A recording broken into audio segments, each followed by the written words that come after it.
Hello friends, welcome to আর পাঠশালা। আজ আমরা করতে চলেছি মডেল অ্যাক্টিভিটি টাস্ক অক্টোবর মাসের গণিত। প্রথম প্রশ্ন, নিচের প্রশ্নগুলির উত্তর দাও। 1. বহু বিকল্প ভিত্তিক প্রশ্ন MCQ। 1 নাম্বার, বাস্তব সহগযুক্ত একচল বিশিষ্ট একটি দ্বিঘাত সমীকরণ হলো। অপশনগুলি দেওয়া রয়েছে, দেখে নাও। আমি উত্তরটি বলছি।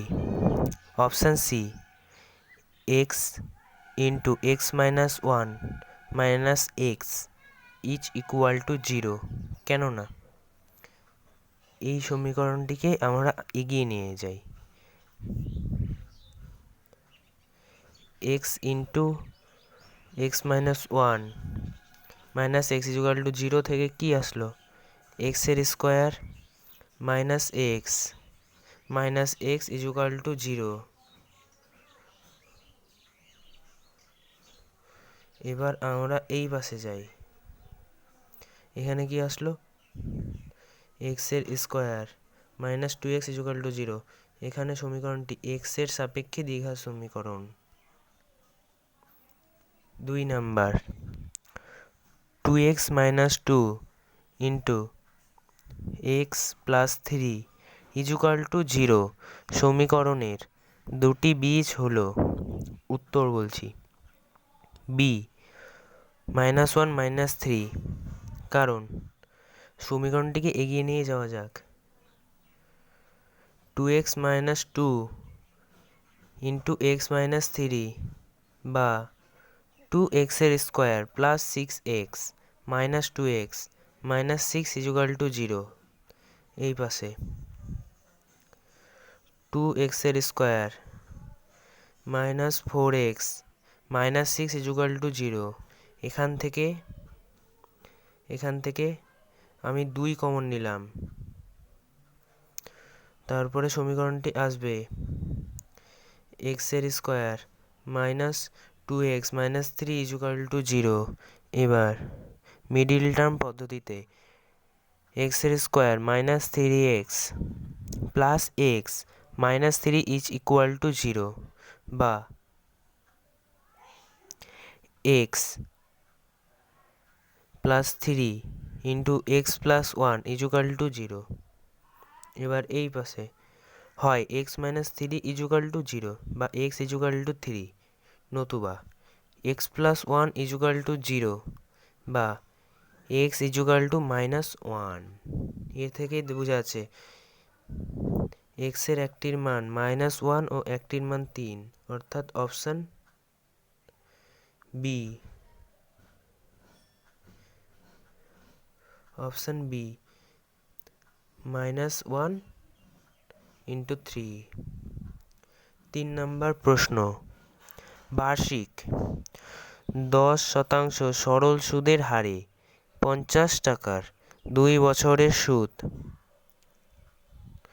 ওই একই হারের 100 টাকার 1 বছরের সুদের উত্তরটি কী হবে? ডি নাম্বার অপশন বলে দিচ্ছি, সমান। কেননা সলভে আসা যাক। প্রথম ক্ষেত্রে সুদটি বের করব। পি এর মান কত দেওয়া আছে? 50। পি অর্থাৎ মূলধন। আর ইকুয়াল টু সুদের হার 10%। টি সমান সমান হচ্ছে সময় 2 বাই 100 টাকা সমান সমান 10। এটি 50-এর ক্ষেত্রে বের করলাম। এবার দ্বিতীয় ক্ষেত্রে সুদ 100, যেহেতু মূলধনের ক্ষেত্রে 100 ইন্টু সুদের হার একই বলেছে 10%, সময় 1 বছর পিছিয়ে দিয়েছে অর্থাৎ 1 বছর বাই 100 সমান 10 টাকাই হলো, অর্থাৎ দু ক্ষেত্রেই সুদ সমান।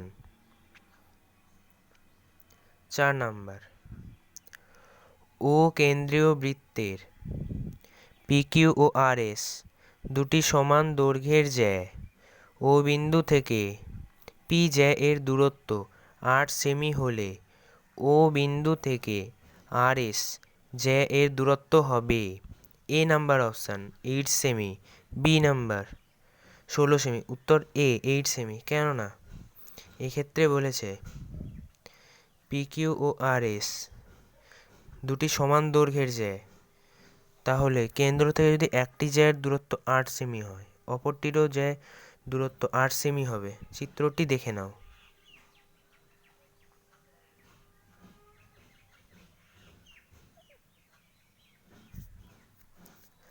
5 নাম্বার প্রশ্ন, ও কেন্দ্রীয় বৃত্তের বহিস্থ পি বিন্দু থেকে অঙ্কিত স্পর্শক বৃত্তকে কিউ বিন্দুতে স্পর্শ করে। ও কিউ সমান সমান 9 সেমি, পি ও সমান সমান 15 সেমি হলে পি কিউ এর দৈর্ঘ্য হবে এ 6 সেমি, B 15 square minus 9 square, C 15 square plus 9 square root over. Option হবে বি 15 স্কোয়ার 9 স্কোয়ার। সলভ। চিত্রটি আঁকতে হবে।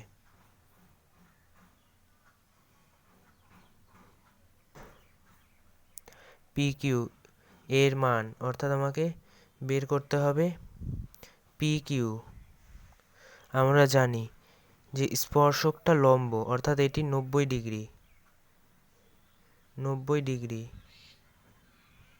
90 ডিগ্রি। তাই পি কিউ সমান সমান অতিভুজ, অর্থাৎ হচ্ছে পিও, পিও তার স্কোয়ার মাইনাস ও কিউ এর স্কোয়ার এত semi, 15 square minus 9 square semi. যেহেতু এখানে উত্তর দেওয়া নেই, এই অপশনটি রয়েছে, তাই এটি উত্তর, root over 15 square minus 9 square. 6 number, দুটি নিরেট গোলকের বক্রতলের ক্ষেত্রফল এর অনুপাত 25:16 হলে তাদের আয়তনের অনুপাত হবে। উত্তর ডি নাম্বারটা 125:64। আমি প্রথম থেকে দেখাচ্ছি। সলভ। বক্রতলের ক্ষেত্রফল সূত্র কি 4 পাই আর স্কোয়ার। এবার আর এখানে হয়েছে 25, তাহলে কি 4 pi into 5 square is to 4 pi into 4 square, কারণ 4 পাই কেটে যাবে। তাহলে আয়তনের অনুপাতের সূত্র, আয়তনের সূত্র কি 4/3 পাই আর কিউব। এখানে আমরা আর এর মান এক ক্ষেত্রে 5 পেয়েছি ও 4 পেয়েছি, তাই 5 কিউব ইস্টু 4 কিউব সমান সমান 125:64। 7, দুটি বৃত্ত পরস্পরকে সি বিন্দুতে বহিঃস্পর্শ করে। এবি বৃত্ত দুটির একটি সাধারণ স্পর্শক বৃত্ত দুটিকে এ ও বি বিন্দুতে স্পর্শ করে। কোণ এসিবি এর পরিমাপ হলো। উত্তর ডি নাম্বার 90 ডিগ্রি। কেননা চিত্র। সলভে আসা যাক। ত্রিভুজ এটিসি এর টিএ ইজুকাল টু টিসি, ত্রিভুজ এটিসি অর্থাৎ এই পাশের ত্রিভুজটুকুর টিএ ইজুকাল টু টিসি, কারণ আমরা জানি একই বিন্দু থেকে অঙ্কিত স্পর্শকের দৈর্ঘ্য সমান হয়। অতএব এই কোণ দুটির মানও সমান হবে। তাই কোণ টিএসি ইজুকাল টু কোণ টিসিএ। অনুরূপভাবে কোণ টিবিসি ইজুকাল টু কোণ টিসিবি, কারণ ওই একইভাবে হচ্ছে। অতএব এসিবি ইজুকাল টু কোণ টিসিএ প্লাস কোণ TCB equal to half into কোণ টিএসি প্লাস কোণ টিসিএ প্লাস কোণ টিসিবি প্লাস কোণ টিবিসি সমান সমান হাফ ইন্টু 180 ডিগ্রি, অর্থাৎ 90 ডিগ্রি। তাহলে এই কোণটির মান 90 ডিগ্রি। 8, একটি নিরেট অর্ধগোলকের সমগ্র তলের ক্ষেত্রফল 147 পাই বর্গ সেমি হলে উহার ব্যাসার্ধ হবে। সি নাম্বার অপশান 7 সেমি। সলভ। ধরি যে অর্ধগোলকটি রয়েছে তার ব্যাসার্ধ 8 সেমি। অর্ধগোলকের সমগ্র তলের ক্ষেত্রফল কি 3 পাই আর স্কোয়ার। কেননা এটি একটি অর্ধগোলক। অর্ধগোলকের এ তল 2πr স্কোয়ার, কিন্তু যেহেতু নিরেট অর্ধগোলক বলেছে তাই এই পাশটিও ভর্তি, অর্থাৎ πr স্কোয়ার। এর থেকে হলো 3πr স্কোয়ার।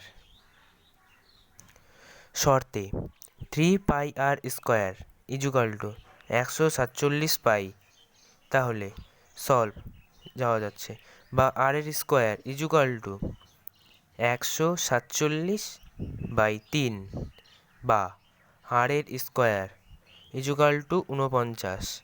অতএব আর ইজুকাল টু 7। এখানে 7 হলো, পাশে লেখা রয়েছে ঋণাত্মক মান অগ্রাহ্য, কেননা ব্যাসার্ধ কখনো ঋণাত্মক হতে পারে না, তাই।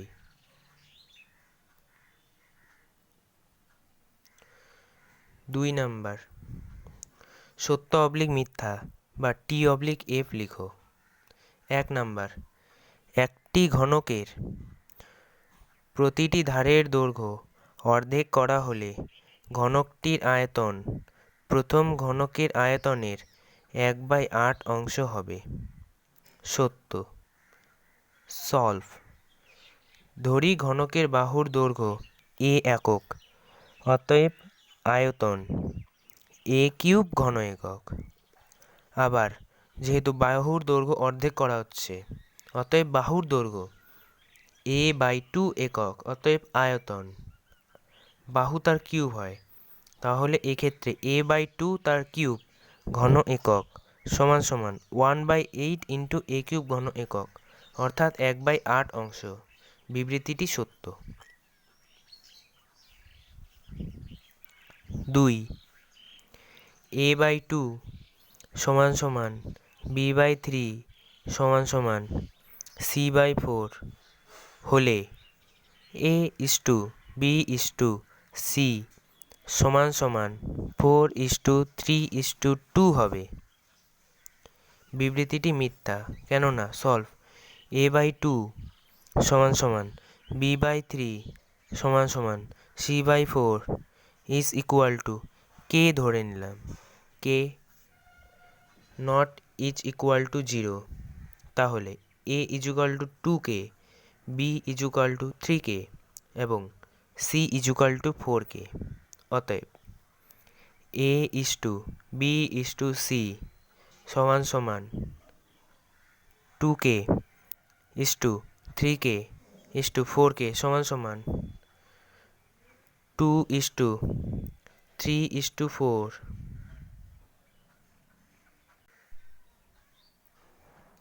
3 নাম্বার, আসল p টাকা ও বার্ষিক সুদের হারে আর শতাংশ হলে দ্বিতীয় বছরের মূলধন PR/100 টাকা। বিবৃতিটি মিথ্যা, কেননা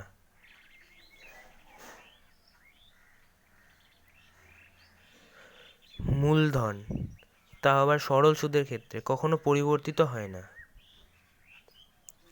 পরের প্রশ্ন 4। চিত্রে ও কেন্দ্র বিশিষ্ট বৃত্তে AB একটি ব্যাস, বৃত্তের ভেতরে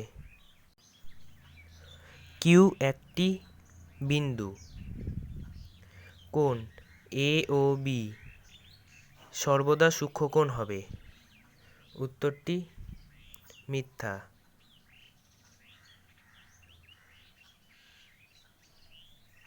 উত্তরটি মিথ্যা হবে, কেননা এটি যদি উপরে যেত তাহলে এটি অর্ধবৃত্তস্থ কোণ হতো 90 ডিগ্রি, কিন্তু তারও কেন্দ্রের দিকে আসছে, অর্থাৎ সেটির মান 90 ডিগ্রি থেকে বৃদ্ধি পাবে, সর্বদা সূক্ষ্মকোণ হবে না। তাই বিবৃতিটি মিথ্যা।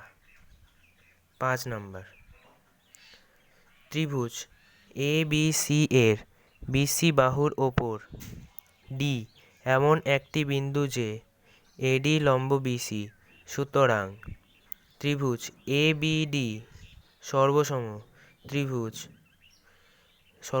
সদৃশ ত্রিভুজ ABD সদৃশ ত্রিভুজ CAD। মিথ্যা, কেন? আমি চিত্রটি অঙ্কন করলাম। এবার সলভ। যেহেতু প্রশ্নে বলা নেই কোণ এ ইজুকাল টু 90 ডিগ্রি, তাই বিবৃতিটি মিথ্যা। 6, শুভেন্দু ও নৌশদ যথাক্রমে 1500 এবং 1000 টাকা দিয়ে একটি ব্যবসা শুরু করে। 1 বছর পরে ব্যবসায় 75 টাকা ক্ষতি হলে শুভেন্দুর ক্ষতি হয় 30 টাকা। মিথ্যা, কেননা মূলধনের অনুপাত আমরা বের করি। শুভেন্দু ইস্টু নৌশদ 1500 ইস্টু 1000 সমান সমান 3:2। এবার ক্ষতি হয়েছে 75 টাকা, সেই 75 টাকার মধ্যে শুভেন্দুর ক্ষতি সমান সমান শুভেন্দুর মূলধনের অনুপাত 3 ইন্টু 75 বাই দুজনের মূলধনের অনুপাতের যোগফল 5 সমান সমান 45 টাকা, অর্থাৎ বিবৃতিটি মিথ্যা। পরের 7 নম্বর প্রশ্ন। পাশের চিত্রে এসটি সমান্তরাল কিউআর হলে পিকিউ বাই পিএস সমান সমান পিআর বাই পিটি হবে। বিবৃতিটি সত্য, যেহেতু সমান্তরাল বলা হয়েছে। 8 নম্বর। শঙ্কুর তির্যক উচ্চতা শঙ্কুর উচ্চতার দ্বিগুণ হলে শঙ্কুর ব্যাসার্ধ হবে উচ্চতা ইন্টু √3। সত্য, চিত্রটি দেখে নাও। এবার সলভে আসা যাক। ধরি শঙ্কুর উচ্চতা h একক, অতএব তির্যক উচ্চতা 2h একক। এবার আমরা ব্যাসার্ধ বের করব। ব্যাসার্ধ √ওভার তির্যক উচ্চতা, তাই 2h এর স্কোয়ার মাইনাস h এর স্কোয়ার সমান সমান কী হলো √3 তার h এর স্কোয়ার। h এর স্কোয়ারকে আমরা বাইরে নিয়ে যেতে পারি, h √3 একক। যেহেতু আমরা এইচকে উচ্চতা ধরেছি, অর্থাৎ উচ্চতা ইন্টু √3 একক। এখানেও রয়েছে উচ্চতা ইন্টু √3, অতএব বিবৃতিটি সত্য।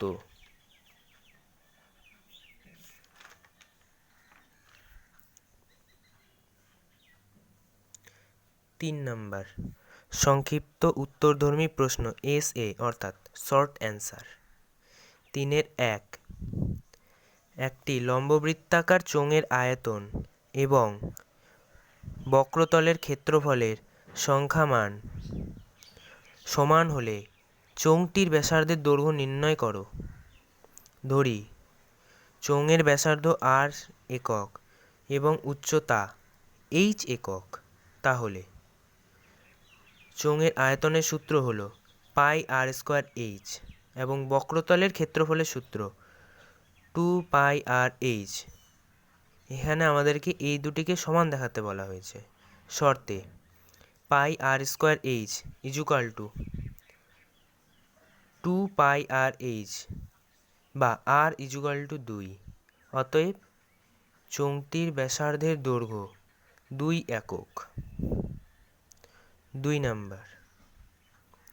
দেখাও যে মিশ্র দ্বিঘাতকরণী 7 - √2 এর অনুবন্ধী করণী 7 + √2। সলভ।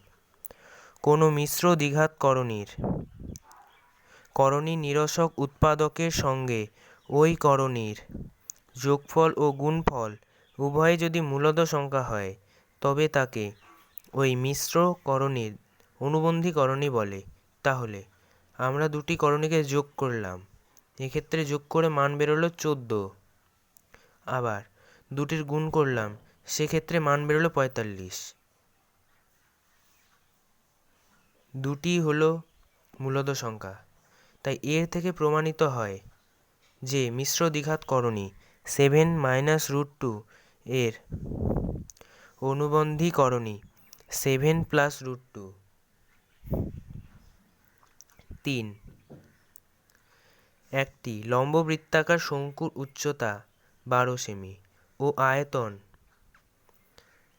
100 পাই ঘন সেমি হলে শঙ্কুটির ব্যাসার্ধের দৈর্ঘ্য কত তা নির্ণয় করি। ধরি শঙ্কুটির ব্যাসার্ধ 8 সেমি ও উচ্চতা h = 12 সেমি। শর্তে শঙ্কুর আয়তনের সূত্র 1/3 পাই স্কয়ার h। তাহলে শর্তানুসারে 1/3 পাই r স্কয়ার h = 100 পাই। অতএব r = 5। অতএব শঙ্কুটির ব্যাসার্ধের দৈর্ঘ্য 5 semi. 4 number, x proportional to yz এবং y প্রপোর্শনাল টু zx হলে দেখাও যে z একটি অশূন্য ধ্রুবক। x প্রপোর্শনাল টু yz বা x = k1yz। আবার y প্রপোর্শনাল টু zx বা y = k2zx। k1 ও k2 হলো অশূন্য ভেদ ধ্রুবক বা k x = k1 k2। এবার আমরা y এর মান zx ইন্টু z বা k = k1 k2 z এর স্কয়ার, x x কেটে গেল, বা k1 k2 z এর স্কয়ার = 1 বা z = √1/k1 k2। ধ্রুবক, কারণ ধ্রুবকে রুট করলে ধ্রুবকই হয়। অতএব z = অশূন্য ভেদ ধ্রুবক প্রমাণিত হলো। 5 তিন বন্ধু a b এবং c একসঙ্গে কিছু মূলধন দিয়ে একটি বাস ক্রয় করেন। তারা ঠিক করেন যে মোট আয়ের 2/5 অংশ তারা কাজের জন্য 3:2:2 অনুপাতে ভাগ করে নেবেন। কোনো মাসে যদি 29,260 টাকা আয় হয়, তাহলে কাজের জন্য a এর আয় b এর আয়ের থেকে কত বেশি হবে? কাজের অনুপাত a:b:c = 3:2:2। 29,260 টাকার মধ্যে এর 2/5 অংশটা আমরা বের করব, সমান 29,260 × 2/5 টাকা, মান 11,704 টাকা। এবার 11,704 টাকার মধ্যে যেহেতু a এবং b চেয়েছে, তাই এদেরই আমরা লভ্যাংশটা বের করব। a পাবে 3/7 × 11,704 টাকা = 5,016 টাকা। b পাবে 2/7 × 11,704 টাকা = 3,344 টাকা। অতএব a - b = 5,016 - 3,344 টাকা = 1,672 টাকা। অতএব a এর আয় b এর আয়ের থেকে 1,672 টাকা বেশি। 6 নাম্বার, একটি লম্ববৃত্তাকার চোঙ ও লম্ববৃত্তাকার শঙ্কুর ভূমিতলের ব্যাসার্ধের দৈর্ঘ্যের অনুপাত 3:4 এবং তাদের আয়তনের অনুপাত 9:8, চোঙ ও শঙ্কুর উচ্চতার অনুপাত নির্ণয় করো। তাহলে যাওয়া যাক। ধরি চোঙের উচ্চতা h একক, ব্যাসার্ধ r1 ধরলাম 3 একক। এবার আবার শঙ্কু হবে, এখানে এই জায়গাটাতে শঙ্কু হবে, বা শঙ্কুর উচ্চতা h একক, অতএব ব্যাসার্ধ r2 একক, r2 = 4 একক। শর্তে পাই r স্কয়ার h = 1/3 পাই r স্কয়ার h বড় হাতের h = 9:8 বা 3 square into H is to 1/3 4 square বড় হাতের এইচ সমান সমান 9:8। অতএব একবার আমি উত্তরটি বলছি, তোমরা দেখে নাও কীভাবে সলভ করেছি।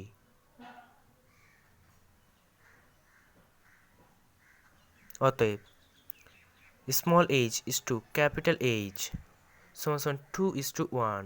অতএব নির্ণেয় অনুপাত 2:1। এই দাগের শেষ প্রশ্ন 7 নাম্বার। যদি y প্রপোর্শনাল টু x এর কিউব হয়, অতএব y এর বৃদ্ধি 8:7 অনুপাতে হলে x এর বৃদ্ধির অনুপাত কী হবে তা নির্ণয় করি। y প্রপোর্শনাল টু x এর কিউব বা y সমান সমান k1 x এর কিউব। y ইজুকাল টু 8 ধরলাম, তাহলে 8 ইজুকাল টু k1 x এর কিউব। 8 সমান সমান 2 এর কিউব হয়, তাহলে কিউব কিউব উঠিয়ে দিলাম। অতএব x k1 যেহেতু ধ্রুবক, x প্রপোর্শনাল টু 2, আবার y প্রপোর্শনাল টু x এর কিউব। এবার y ইজুকাল টু 27 ধরি, 27 ইজুকাল টু k2 x এর কিউব বা 27 যেহেতু 3 এর কিউব, অতএব x প্রপোর্শনাল টু 3। k2ও এক্ষেত্রে অশূন্য ভেদ ধ্রুবক, লেখা রয়েছে নিচে দেখো। k1 ও k2 অশূন্য ভেদ ধ্রুবক, তাহলে এক ক্ষেত্রে x এর মান বেরোলো 2, অপর ক্ষেত্রে 3, তাহলে বলা যেতেই পারে অতএব x এর বৃদ্ধির অনুপাত 2:3।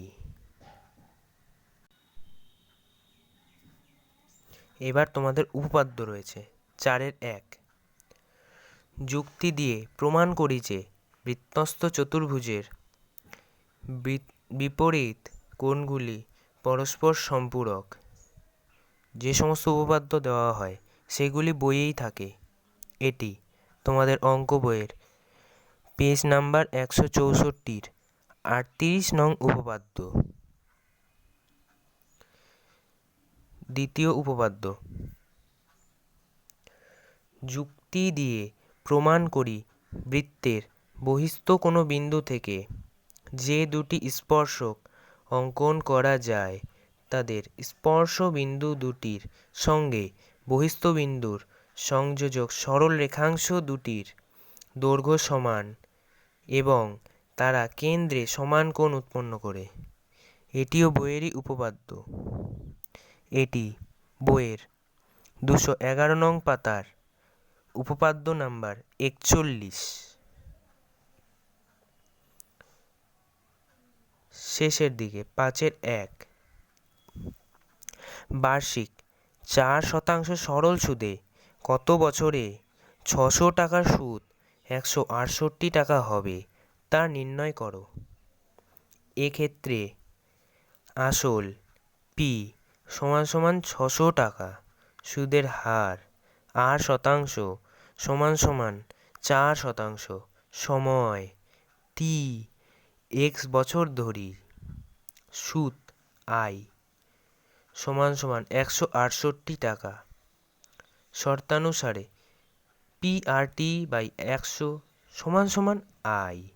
p এর মান কত 600, r এর মান কত 4, t এর মান x ধরেছি কারণ এখানে t চেয়েছে, বাই 100, আবার সুদ i সমান সমান 168 টাকা। অতএব x ইজুকাল টু 7। অতএব বার্ষিক 4% সরল সুদে 7 বছরের 600 টাকার সুদ 168 টাকা হবে। 2 নাম্বার, কত টাকা বার্ষিক 5% চক্রবৃদ্ধি হার সুদে 2 বছর পরে সুদে আসলে 3528 টাকা হবে।